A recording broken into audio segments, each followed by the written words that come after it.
Hello, and welcome to Kim Reads as we continue with Pride and Prejudice. Chapter 11, A Visit to Rosings. Every part of the trip was new and interesting to Elizabeth, and she was in good spirits. She was looking forward to her visit to Hunsford. The journey went swiftly, and soon she could see the parsonage, the gardens, and the house and the church. Mr. and Mrs. Collins appeared at the door as the carriage stopped at their small gate. Charlotte welcomed her friend warmly, and Liz was glad she had come. But she saw instantly that marriage had not changed Mr. Collins. Indeed, when he said anything that might embarrass his wife, which was often, Charlotte would brush, yet pretend not to notice. When Mr. Collins was elsewhere, the house had a more comfortable air about it. Elizabeth knew that Lady Catherine was at her own home at Rosings, and Mr. Collins was eager to inform everyone present of the magnificence of his patroness. "We dine at Rosings twice a week," he boasted, "and are never allowed to walk home. Her carriage is regularly ordered for us. I'm so pleased to say she invited us all to Rosings for dinner tomorrow." Mr. Collins was beside himself with joy at Lady Catherine's invitation. The chance to display the grandeur of his patroness to visitors was exactly what he had wished for. The great hour finally arrived. They were led into the antechamber of the Roses' dining room.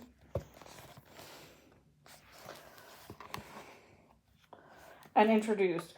Lady Catherine was a tall woman with strong features. She had a commanding air and spoke with great authority. She intimidated others, but Elizabeth found her exactly as Wickham had described.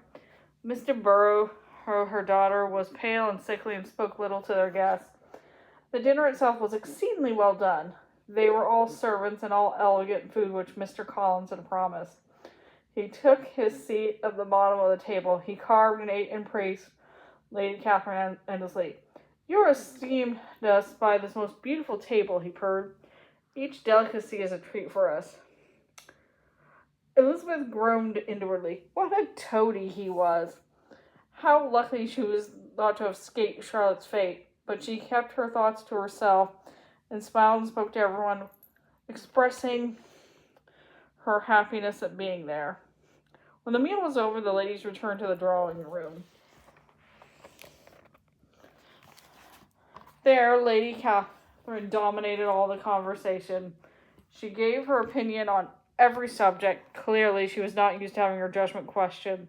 "Are any of your younger sisters out in society, Miss Bennet?" Lady Catherine inquired of Elizabeth. "Yes, ma'am, all." "All 5 at once? Very odd. The younger ones out before the elders are married. Your sisters must be very young?" "My youngest is not yet 16, but I believe the last one as much as a right to pleasure us as the first," Elizabeth answered. "Upon my word," said her ladyship, "you give your opinions very decidedly for a young person. How old are you?" "With 3 younger sisters grown up," replied Elizabeth, smiling. "You can't expect me to answer that question." "That means none of your business." Lady Catherine seemed quite astonished at not receiving a direct answer. Elizabeth suspected she was the first person who had ever defied the lady. The gentlemen soon joined them. The tea trays were cleared, and card tables were set up. When Lady Catherine and her daughter had played as long as they wanted, the evening was over and the carriage brought around. As soon as they drove off, Mr. Collins asked Elizabeth her opinion of Rosings. For Charlotte's sake, she made her reply more favorable than it really was. In truth, Rosings didn't really impress Elizabeth, but she was enjoying her visit. She dined at Rosings twice a week. She took walks in the grove daily. Easter was approaching, and Elizabeth heard that Mr. Darcy was expected to visit his aunt shortly. In fact, the very next week, Mr. Darcy and his cousin Colonel Fitzwilliam arrived at the door. Colonel Fitzwilliam was about 30, not handsome, but a very polite, agreeable gentleman. Mr. Darcy looked the same with his usual reserve. Elizabeth merely curtsied without saying a word. Over the next couple of weeks, Elizabeth had ample time to study both men.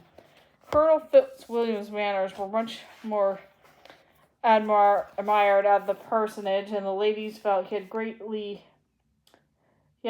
to the delights of their visit. It was some days later, however, before they received another invitation. At the proper hour, they joined the party in Lady Catherine's drawing room. Her ladyship received them politely enough, but it was plain that their presence was considered second best. She was taken entirely by her nephews. She spoke to Darcy more than to any other person in the room. Colonel Fitzwilliam talked of travel, new books, and music. Elizabeth found him extremely entertaining. They talked with such spirit that both Lady Catherine and Darcy noticed.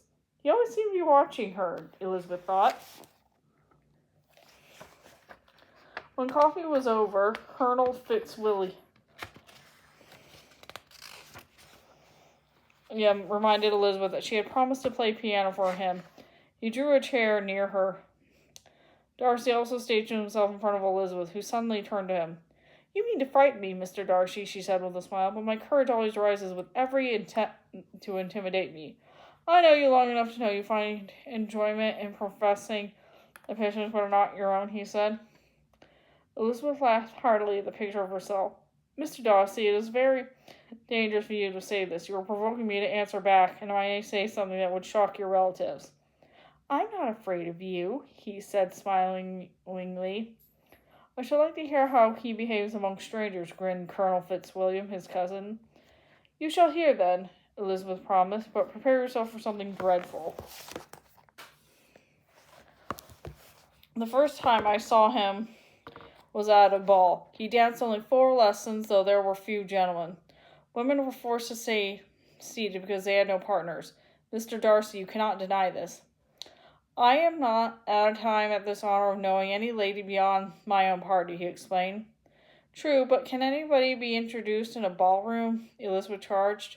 "Perhaps," lamented Darcy. "I should have known Judge better. I am uncomfortable talking to strangers." "Shall we ask your cousin why a man of sense and education is uncomfortable introducing himself to strangers?" Elizabeth asked the colonel with a smile. "It is because he will not trouble himself," replied Fitzwilliam, only half teasingly. "I certainly have not the talent which some people possess," said Darcy, "of conversing easily with people I have never seen before."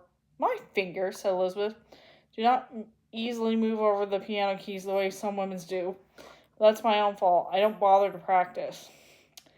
Darcy smiled and said, "You are perfectly right. Neither of us perform for strangers." Here they were interrupted by Lady Catherine, who insisted on knowing what they were talking about. Smiling to herself, Elizabeth began playing until her ladyship's carriage was ready to take them back to Charlotte's house. Okay, that's the end of that chapter. See you later.